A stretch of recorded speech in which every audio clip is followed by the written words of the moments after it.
students, welcome again in this class and let us continue our chapter executive.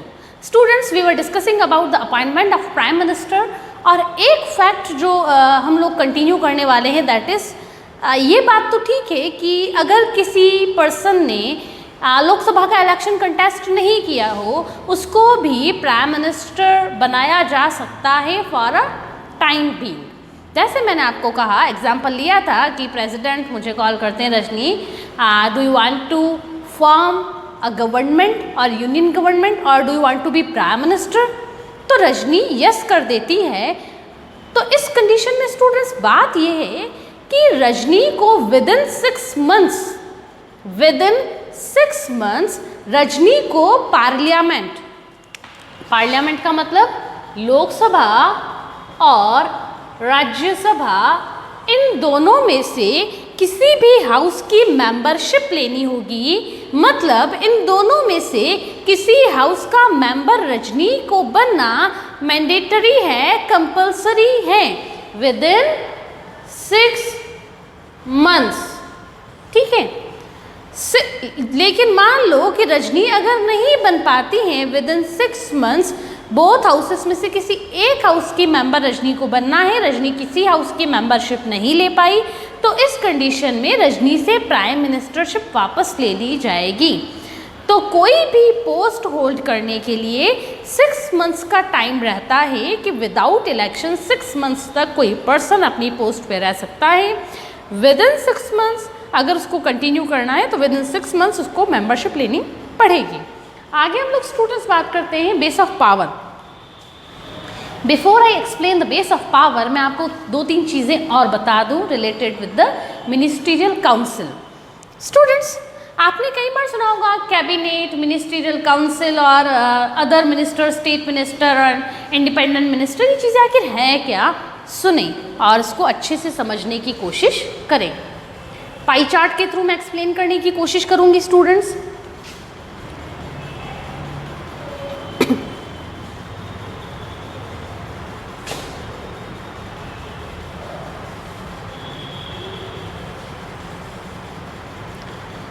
अब देखें आप ये कि ये मेंबर्स के अकॉर्डिंग मैंने बनाया हुआ है। ये जो आप देख रहे हैं कोर, ठीक है, ये सर्किल जो है इसको आप मान सकते हैं कैबिनेट। कैबिनेट में टोटल कितने मेंबर हो सकते हैं? Cabinet ministers. ठीक है, कैबिनेट में मैक्सिमम आप माने स्टूडेंट्स 19 to 22 मेंबर्स में बी देयर।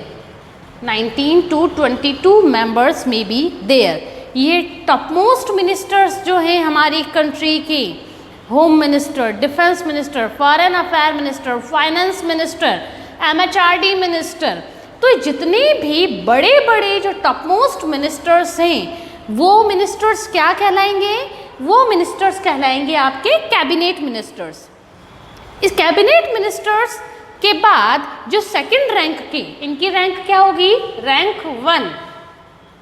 अब कैबिनेट मिनिस्टर्स के बाद सेकंड रैंक के जो मिनिस्टर्स होते हैं वो रहते हैं, जो सेकंड सर्कल आप देख रहे हैं ये होते हैं आपके इंडिपेंडेंट मिनिस्टर्स, जो कैबिनेट तो नहीं होते हैं, कैबिनेट का उनको टाइटल नहीं मिला हुआ होता है, लेकिन हाँ उनके पास कुछ इंडिपेंडेंट चार्जेस होते हैं, जिसको अपन क्या कहते हैं? Ministry with independent charge. ठीक है, वो मिनिस्ट्री विद इंडिपेंडेंट चार्ज। आगे बात करें, थर्ड लेवल के जो मिनिस्टर होते हैं वो रहते हैं स्टेट मिनिस्टर्स। अब स्टेट मिनिस्टर का मतलब ये मत समझना कि वो राजस्थान स्टेट का मिनिस्टर होगा या फिर कोई ऐसा मिनिस्टर होगा, इसका मतलब ये नहीं है। स्टेट मिनिस्टर का मतलब है कि उनके पास थोड़े राइट्स कम होंगे। अब ये जो रैंक में प्रोवाइड कर रही हूँ ना, तो कैबिनेट के पास अपने डिपार्टमेंट और अपनी मिनिस्ट्री से रिलेटेड फुल फ्लेज्ड राइट होगा। सेकंड नंबर पे आएंगे तो उनके पास थोड़े कम राइट होते हैं, और थर्ड लेवल पर जाएंगे तो उनके पास और कम राइट्स होंगे, और फिर फोर्थ नंबर का और एक रैंक रहती है दैट इज डेप्यूटी मिनिस्टर। ठीक है,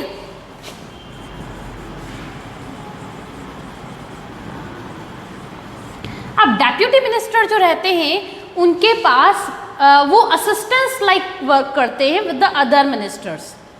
कि जो भी काम किसी को रहता है डेप्यूटी मिनिस्टर को कहते हैं तो वो काम कर लेगा, बाकी इनके पास अपने कोई बड़े राइट्स नहीं होते, कोई रिमार्केबल राइट्स जो हैं वो डेप्यूटी मिनिस्टर्स के पास नहीं रहते हैं।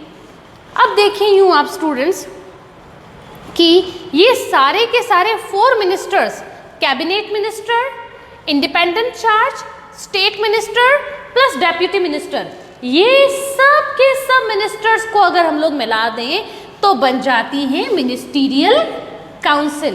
अब मेरी नॉलेज में आपके माइंड में पिक्चर क्लियर हुआ होगा कि मिनिस्टीरियल काउंसिल और कैबिनेट में क्या डिफरेंस है।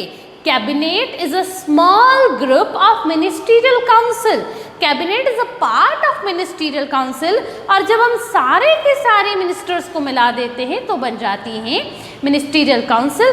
बाकी अगर कोर ग्रुप देखें जो मोस्ट पावरफुल रहता है that is only and only cabinet. तो कैबिनेट में 19 to 22 मेंबर्स रहते हैं, टॉप मोस्ट डिपार्टमेंट्स रहते हैं हमारी कंट्री की या फिर किसी और कंट्री में, रिस्पेक्टिव कंट्री की कैबिनेट में। अगर हम लोग बात करें मिनिस्टीरियल काउंसिल का साइज क्या होगा स्टूडेंट्स, तो यहाँ हम लोग बात करके देखें, मैं पहले वाला टॉपिक स्किप करके बाद में हम लोग वापस उस पर आएंगे, लेकिन हाँ कंटेक्स्ट है तो पहले क्या होता था ना स्टूडेंट्स, सबको खुश करने के लिए, क्योंकि देखो हमारी लोकसभा और राज्यसभा में टोटल कितने मेंबर्स होते हैं, टोटल काउंट करें तो 543 प्लस 250 रहते हैं टोटल हमारी पार्लियामेंट के मेंबर्स, वेरी स्पेसिफिक लोकसभा और राज्यसभा के मेंबर। तो देखें अगर हम लोग 397 अराउंड 800 मेंबर्स हो रहे हैं, ठीक है, वेरी स्पेसिफिकली 793 मेंबर्स हो रहे हैं हमारी लोकसभा और राज्यसभा बोथ हाउसेस के। अब क्या रहता है ना कि जो प्राइम मिनिस्टर जो है, अगर वो कोalition गवर्नमेंट का है कि थोड़ा आपका सपोर्ट ले लिया, as I told you earlier ना इन द प्रीवियस वीडियो, तो अगर थोड़ा सपोर्ट आपका ले लिया, थोड़ा सपोर्ट किसी और का ले लिया, अब थोड़ा सपोर्ट लेकर अगर रजनी प्राइम मिनिस्टर बनी है तो रजनी के लिए ज़रूरी है कि सबको खुश रखा जाए, कोई नाराज़ नहीं हो, क्योंकि कोई भी नाराज़ हुआ नहीं, उन्होंने रजनी से सपोर्ट लिया नहीं, और रजनी से जैसे ही सपोर्ट लेंगे तो मैं 272 से माइनस में आ जाऊंगी। तो इस वजह से रजनी सबको खुश रखना चाहती है। अब सबको खुश रखने का स्टूडेंट्स दिक्कत ये रहती है ना कि सब मिनिस्टर बनना चाहते हैं, तो मैं कितने मिनिस्टर बनाऊंगी? क्या 100 लोगों को बना लूँ मिनिस्टर, 150 200? फिर तो सबके सब कहेंगे हमको मिनिस्टर बनना है। अब मिनिस्टर बनाने में कोई तकलीफ नहीं है, लेकिन अगर उनको मिनिस्टर बनाया जाता है तो उनको कुछ पावर्स दिए जाते हैं, उनको उनकी सैलरीज होती हैं, उनके कुछ एक्सपेंसेस होते हैं, उनका ऑफिस मेंटेन करना पड़ता है, हमारी कंट्री के ऊपर इकोनॉमिक बर्डन बहुत ज़्यादा पड़ता है, पहली बात। और ये तो एक मैल प्रैक्टिस है कि गलत बात है कि आप लेन देन, आप तो गिव एंड टेक की बात करें, हम आपको सपोर्ट देंगे, आप हमको मिनिस्ट्री दे दो, ये तो गलत बात है, ऐसा नहीं करना चाहिए। तो मॉरल रीजंस और इकोनॉमिक रीजंस, इन दोनों की वजह से हमारी पार्लियामेंट ने डिसाइड किया कि ये जो मिनिस्ट्रियल काउंसिल है इसके मेंबर्स का जो नंबर रहेगा that will be limited, very limited. अब कितना लिमिटेड रहेगा? तो देखो स्टूडेंट्स, 2003 हमारे कॉन्स्टिट्यूशन में एक अमेंडमेंट किया गया। अमेंडमेंट का नंबर कौन सा था? Number of that amendment was 91st amendment. अब आप कहेंगे मैम बताने की ज़रूरत क्यों है, इतनी टेक्निकलिटी क्यों? तो स्टूडेंट्स आपके काम आएगी सारी चीज़ें, यहाँ पे कोई भी फैक्ट आपके लिए वेस्ट जाने वाला नहीं है। तो हमारी पार्लियामेंट में 2003 में एक अमेंडमेंट हुआ, उस अमेंडमेंट का नंबर कौन सा था? 91st अमेंडमेंट था, ठीक है। जैसे अमेंडमेंट हुआ कभी first amendment, second amendment, third amendment, तो number of amendment was 91st। अब 91st अमेंडमेंट जब हुआ तो उसमें फिर डिसाइड किया गया कि हमारी जो लोकसभा है, लोकसभा के मेंबर्स का नंबर कितना है? 543। तो लोकसभा जो है उसका 15% जो है, 15% ओनली, जो अराउंड 90 बैठता है, तो लोकसभा का 15% जो है उतने लोग ही मिनिस्ट्रियल काउंसिल में होंगे। तो अराउंड मान के चलें आप 90 members will be there in ministerial council only. अब उसमें सब आ गए, इस 90 में ही आपका कैबिनेट भी आ गया, इसमें ही आपका इंडिपेंडेंट आ गया, स्टेट भी आ गया, डेप्यूटी भी आ गए, सबके सब इस 90 में होंगे, 90 से एक्सीड नहीं करेंगे। अगर 90 से एक्सीड करते हैं मतलब मोर देन 90 मेंबर्स होते हैं इन योर मिनिस्ट्रियल काउंसिल या फिर टेक्निकली मोर देन 15% होते हैं तो मामला सुप्रीम कोर्ट में जा सकता है। सुप्रीम कोर्ट उसको नलीफाइड कर सकती है, उन अपॉइंटमेंट्स को गवर्नमेंट को नोटिस भेज सकती है सुप्रीम कोर्ट इस केस में। सो स्टूडेंट्स हम लोग अगर आगे कंटिन्यू करें, बेस ऑफ पावर, अब हम किसके पावर्स की बेस की बात कर रहे हैं? We are talking about the powers of prime minister of India, कि उनके पास उनके पावर्स का बेस क्या है। देखो स्टूडेंट्स, इंडिया में as I told you earlier in the first और second video of this chapter, there are two types of government, one is nominal and another is real. Nominal and real, nominal and real. Nominal का मतलब बच्चों क्या होता है? Nominal का मतलब है कि कहने के लिए तो पावर है उनके पास, लेकिन इन रियल सेंस ये पावरलेस हैं। जबकि रियल का मतलब रियल है, इन रियल सेंस इसके पास पावर होगी।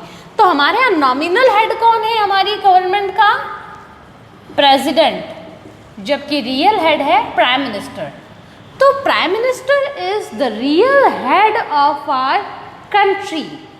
इस वजह से प्राइम मिनिस्टर के पास बहुत सारी पावर्स हैं। अब प्राइम मिनिस्टर के पास ये पावर्स कैसे आती हैं, कब आती हैं?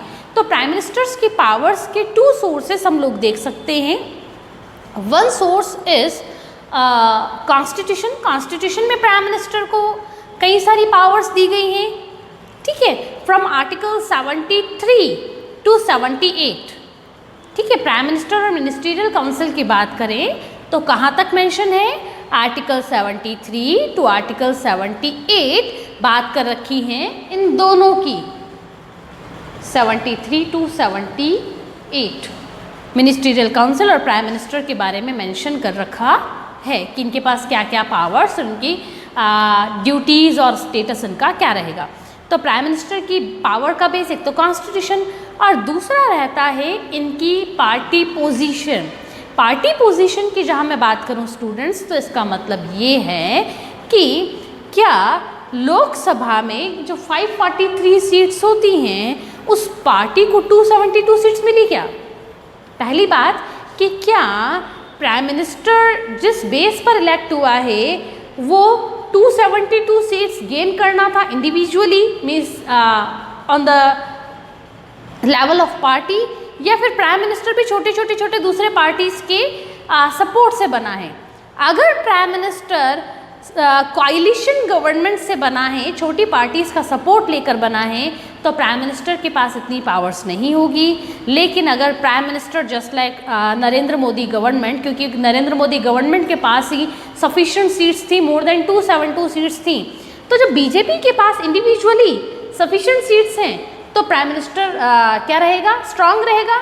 लेकिन अगर उसके पास अपनी सीट्स नहीं है, दूसरे पार्टीज़ का सपोर्ट लेकर बना है, तो प्राइम मिनिस्टर की जो स्टेटस रहेगी, जो पावर्स रहेंगी, वो बहुत कम रहेगी। मतलब वो इन रियल सेंस वो अपनी पावर को ज़्यादा यूज़ कर नहीं पाएगा।